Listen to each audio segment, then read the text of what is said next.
All welcome back to Yashaswini Vamshika cooking and tips channel. రెగ్యులర్గా కిచెన్లో కొన్ని కష్టమైన పనులు ఉంటాయి కదా, వాటిని సులువుగా చేసుకోవచ్చు. స్కిప్ చేయడానికైనా ట్రై చేయండి. ఫస్ట్ ఇప్పుడు అయితే చూసేద్దాం. మనం నెయ్యి ఫ్రిడ్జ్లో కనుక పెట్టేసాము అనుకోండి, ఈ విధంగా మనకి గడ్డల రూపంలో ఉంటుంది కదండి. అయితే దీన్ని ప్రతిసారి మనం మెల్ట్ చేయాలన్నా కానివ్వండి, మనకి ఎక్కువ టైం వేస్ట్ అవుతుంది. అట్ ద సేమ్ టైం ఏంటంటే గ్యాస్ వేస్ట్ అవుతుంది. అలాగే నెయ్యి ప్రతిసారి కాచినాక టేస్ట్ అంతా పోతుంది. అలా కాకుండా మనకి ఎంతైతే కావాలో అంతవరకు తీసుకోవాలి అనుకున్నప్పుడు నెయ్యి మొత్తం కరిగించాల్సిన అవసరమే లేకుండా స్పూన్ని జస్ట్ వేడి చేసి ఏదైతే మనకు ఉందో, మనకి ఎంత నెయ్యి కావాలనుకుంటే అంత కనుక స్పూన్ కనుక పెట్టేసి తీసామనుకోండి, వేడి ఉంటుంది కాబట్టి మనకి మెల్ట్ అయిపోతుందండి. మన అవసరం లేదంటే మళ్ళీ ఫ్రిడ్జ్లో పెట్టేసుకోవచ్చు. ఈ విధంగా తక్కువ టైంలో మనకి నెయ్యి త్వరగా కరగాలి, గ్యాస్ వేస్ట్ అవ్వకుండా అన్నప్పుడు ఈ సింపుల్ ట్రిక్ని అయితే ట్రై చేయండి. నెక్స్ట్ టిప్ వచ్చేసేసి, ఇలాంటి భాగవతుల కథలు కానివ్వండి, లేదు అంటారా రామాయణాలు కానివ్వండి, ఏంటంటే మనకు చాలా ఇయర్స్ చదువుకుంటూ ఉంటాం కదండి. అయితే కొన్నిసార్లు ఏమవుతుందంటే ఈ బుక్స్ ఎక్కువ ఇయర్స్ ఉండడం వల్ల కొంచెం స్మెల్ వస్తున్నట్లు అనిపిస్తుంది. అలాగే కొన్నిసార్లు చిన్న చిన్న పురుగులు కూడా పట్టే ఛాన్స్ అయితే ఉంటుంది.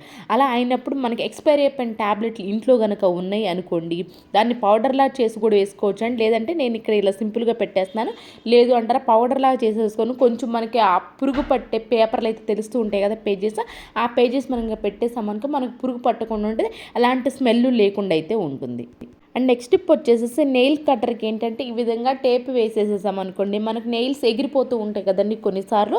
అలా ఎగరకుండా ఉండాలి అని అనుకుంటే మాత్రం ఈ విధంగా అడుగును కూడా పేపర్ వేసేసి కనుక కట్ చేసుకున్నామే అనుకోండి, నెయిల్స్ కొంతమందికి కింద పడడం ఇష్టం ఉంటుంది కదా, అలాంటప్పుడు ఈ విధంగా పేపర్ వేసుకుని కట్ చేసుకున్నామే అనుకోండి, ఈ విధంగా మనకి కింద పడే ఛాన్స్ లేకుండా అయితే ఉంటుంది. పేపర్ పైన పడితే దీన్ని తీసి డైరెక్ట్గా అయితే డస్ట్బిన్లో అయితే వేసేసుకోవచ్చు. ఇది సింపుల్ టిప్ అయినామండి, కానీ ఖచ్చితంగా ప్రతి ఒక్కరికి ఉపయోగపడే టిప్ కదా.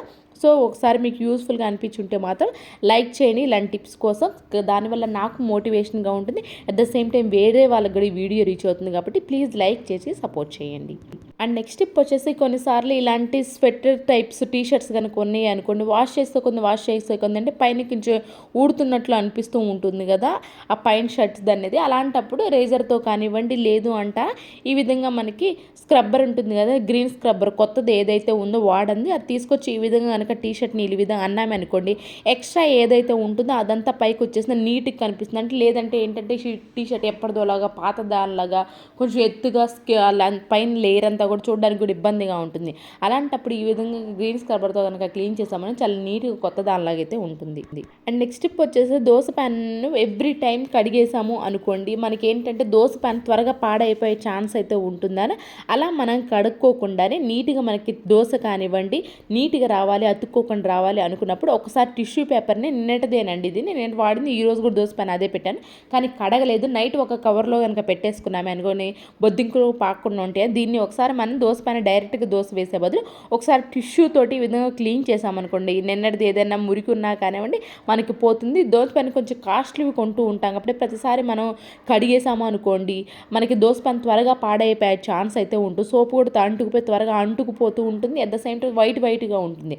అలా జరగకుండా ఉండాలి అని అనుకుంటే మాత్రం ఈ విధంగా దోశ పైన ఒకసారి క్లీన్ చేసేసి కనుక వేసుకున్నామని అనుకోండి, మనకి సేమ్ క్లీన్ చేసినట్లే ఉంటుంది, క్లీన్ చేసుకుపోయినా కానీ క్లీన్ చేసినట్లే ఉంటుంది. అండ్ నెక్స్ట్ టిప్ వచ్చేసి, ఇప్పుడు సూపర్ లిక్విడ్ని అయితే తయారు చేసుకున్నాము. ఇంట్లో ఉన్న వాటైతే తక్కువ ఖర్చుతోటి ఈ ఒక్క లిక్విడ్ తోటి మనం అన్ని వస్తువులు నీట్గా క్లీన్ చేసుకోవచ్చు అండి. దానికోసం మనకి వాషింగ్ మిషన్లో వేసుకుంటూ ఉండాలి లిక్విడ్, ఏరియల్ లిక్విడ్ అయినా కానివ్వండి, లేదంటే సర్ఫ్ ఎక్సెల్ లిక్విడ్ అయినా. నా దగ్గర ఏరియల్ ఉంది కాబట్టి ఏరియల్ ఒక చిన్న క్యాప్ అయితే తీసేసుకున్నాను. దానిలో బేకింగ్ సోడా కొంచెం, అలాగే సాల్ట్ కూడా కొంచెం అయితే వేసేసుకున్నాను. దాంతోపాటు కంఫర్ట్ ఉంటుంది కదండి, కంఫర్ట్ని కూడా కొంచెం వేసి, కంఫర్ట్ ఇష్టం లేని వాళ్ళు అవాయిడ్ చేసుకోవచ్చు అండి. కొంచెం స్మెల్ రావాలనుకునే వాళ్ళు, పర్లేదు అనుకునే వాళ్ళు డైరెక్ట్గా వేసేసుకోవచ్చు. దాంతోపాటు ఒక బాటిల్ అయితే పోసి పెట్టేసుకున్నాను అండి. ఒకే ఒక లిక్విడ్ అండి, మనకి చాలా విధాలుగా ఉపయోగించుకోవచ్చు. ఇంకేంటంటే ఎప్పుడైనా సరే మనకి విమ్ లిక్విడ్ కనుక లేదు అనుకోండి, ఈ లిక్విడ్ వేసి క్లీన్ చేసుకున్నామంటే ముఖ్యంగా నాన్ వెజ్లు గిన్నెలప్పుడు చాలా నీట్గా ఎలాంటి బ్యాడ్ స్మెల్ లేకుండా ఉంటుందండి. అట్ ద సేమ్ టైం ఏంటంటే మనకి షింక్ ఉంటుంది కదా, షింక్లో చిన్నపిల్లలు కొన్నప్పుడు కొన్నిసార్లు వామిటింగ్ చేసుకుంటూ ఉంటారు, అప్పుడు ఒక రకమైన నీచ్ స్మెల్ వస్తూ ఉంటుంది. అప్పుడు కూడా ఈ లిక్విడ్ కొంచెం వేసేసి కనుక క్లీన్ చేసేసాము అనుకోండి, షింక్ అనేది చాలా నీట్గా ఉంటుందండి. At the same time salt, baking soda వేసి ఎలాంటి బ్యాడ్ స్మెల్ ఉండదు.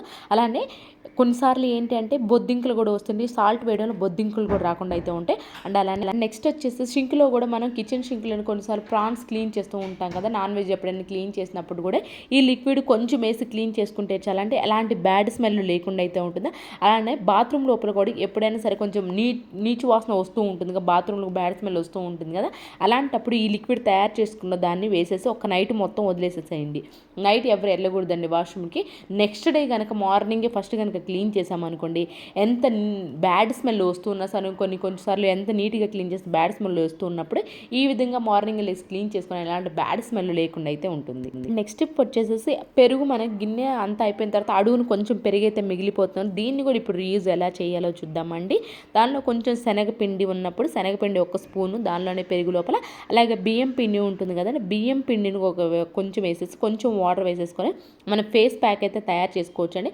కొంచెం మన ట్యాన్ ఎక్కువైనా కానివ్వండి, లేదు అంటారా కొంచెం డల్గా స్కిన్ అనిపిస్తున్నప్పుడు కానివ్వండి, న్యాచురల్గా అందులో అయిపోయింది పెరుగు అన్న బౌల్లో కొంచెం వేసేసి కనుక ఈ ప్యాక్ని కనుక వేసేసుకొని హ్యాండ్స్కి, నెక్కి, ఫేస్కి అప్లై చేసుకొని ఒక 20 మినిట్స్ అలా ఉంచేసి కనుక క్లీన్ చేసుకున్నారనుకోండి, ఫేస్ వాష్ చేసుకున్నారనుకోండి, మీకు సూపర్గా మంచి రిజల్ట్ అయితే ఉంటుందని.